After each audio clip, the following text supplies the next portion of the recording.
A cada minuto, 5 pessoas morrem no Brasil por causa de erro médico. Os dados são da Organização Mundial da Saúde e muitos casos vão parar na justiça. Fernanda fez uma abdominoplastia há 4 anos. O que era para ser uma simples correção de cicatriz no abdômen acabou em erro médico. Eu fiquei internada por um mês e ele simplesmente era muito claro que ele não sabia o que fazer comigo. Eu entrava em centro cirúrgico, dia sim, dia não. Eu já não aguentava mais tanta anestesia. Ele me deu alta e eu fui para casa com a minha parede abdominal aberta. Além dos problemas com a cirurgia, a farmacêutica sofreu também com a falta de assistência por parte do profissional. Depois que eu tive alta, ele nunca me procurou. Nunca. Não me ligou para perguntar se eu estava viva, se eu estava morta. Eu acho que até hoje ele não sabe se eu estou viva ou morta. Ou seja, totalmente negligente.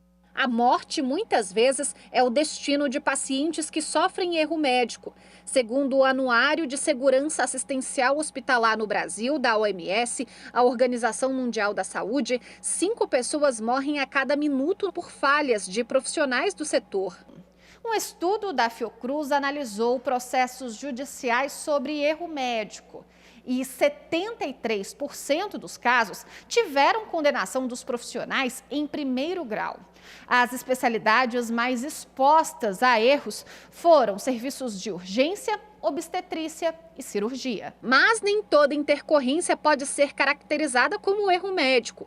Para que seja confirmada a má prática profissional, é necessário comprovar negligência, imperícia ou imprudência. Ao passo que o médico ou a equipe hospitalar que está se defendendo, se ela consegue descaracterizar um desses 3 elementos, se ela consegue provar que agiu de forma correta, ou que não houve o dano, ou que não existe nexo de causalidade entre o eventual erro de conduta e o dano, como regra, existe a absolvição, Então, são 3 elementos que precisam ser provados numa demanda sobre alegado erro médico. O Conselho Federal de Medicina é o responsável por julgar administrativamente casos de erro médico. Para a Corregedoria do CFM, o dano nem sempre é causado por má conduta do profissional. Sabemos as condições da assistência que envolve não só a atividade médica isolada, mas a estrutura física, as condições de trabalho.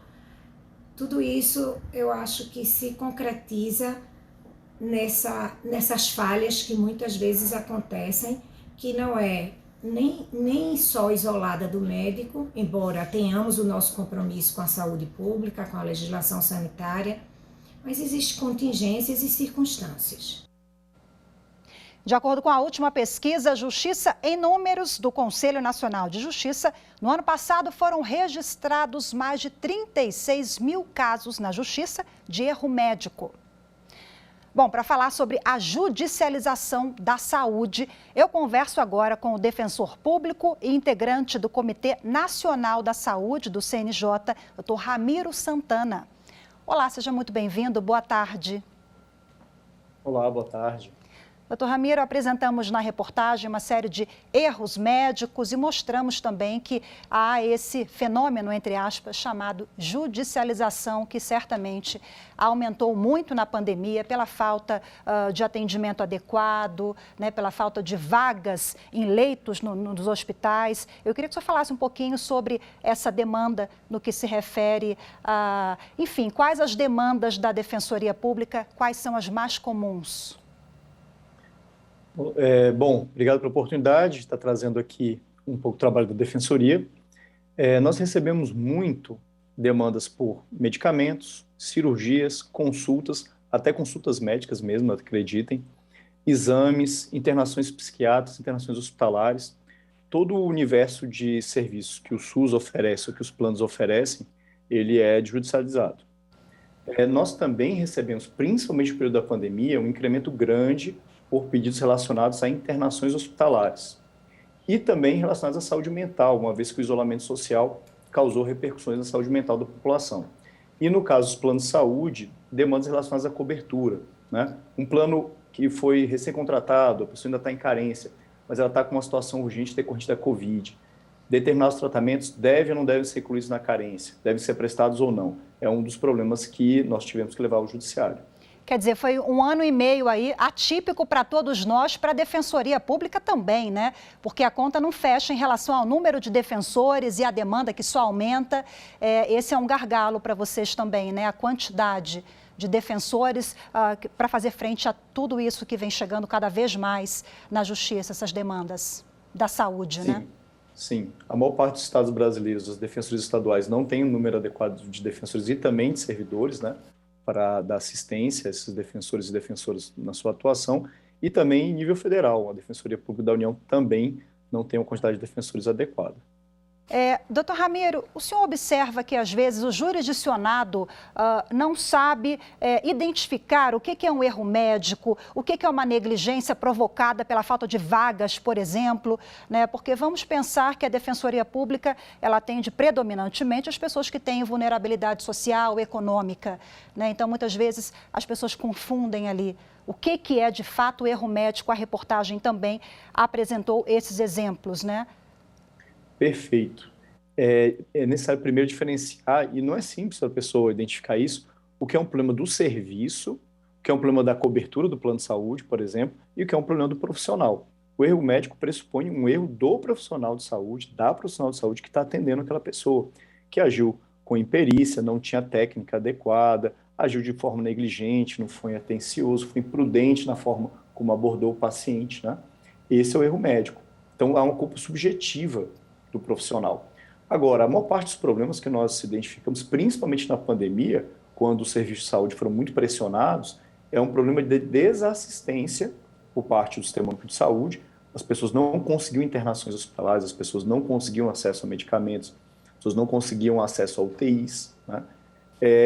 E também, do ponto de vista do plano de saúde, não tinham cobertura para acessar determinado serviço. Até o setor privado, em algum momento, teve falta de leitos, né, em várias cidades.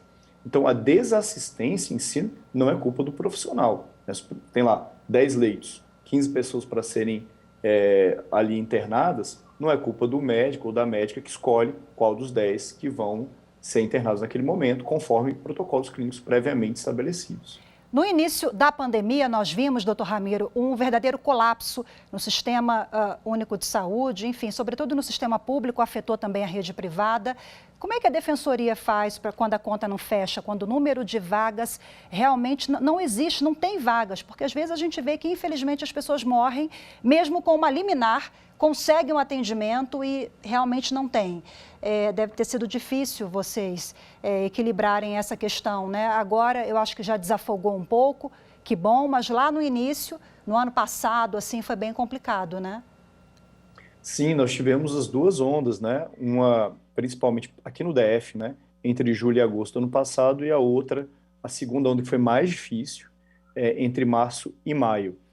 A Covid afetou de forma diferente as regiões, né? Normalmente Manaus é a sentinela do Brasil. Primeiro as ondas chegam lá, depois vão se espalhando pelo território. E elas afetam também de forma diferente as classes sociais. Muitas vezes o setor privado da saúde ele é afetado primeiro, então as UTIs privadas ficam mais cheias, depois as públicas. Uhum. Então as defensorias têm tentado ser um vaso comunicante, né? Quando o privado tem vagas e o público está muito cheio, tentar entrar com ações, por exemplo, para conduzir esses pacientes para os leitos privados e conseguir ali salvar a vida das pessoas. Outra ação importante também é a utilização dos hospitais militares, que muitas vezes ficaram ociosos durante esse período. Ok, doutor Ramiro Santana, muito obrigada pela sua participação, viu? Boa tarde e até a próxima. Parabéns pelo trabalho da Defensoria, que faz um trabalho tão árduo aí, mesmo com o número aquém de profissionais em todo o país, né? Muito obrigada mais uma vez. Nós que agradecemos essa oportunidade, sempre muito importante. Boa tarde, bom trabalho.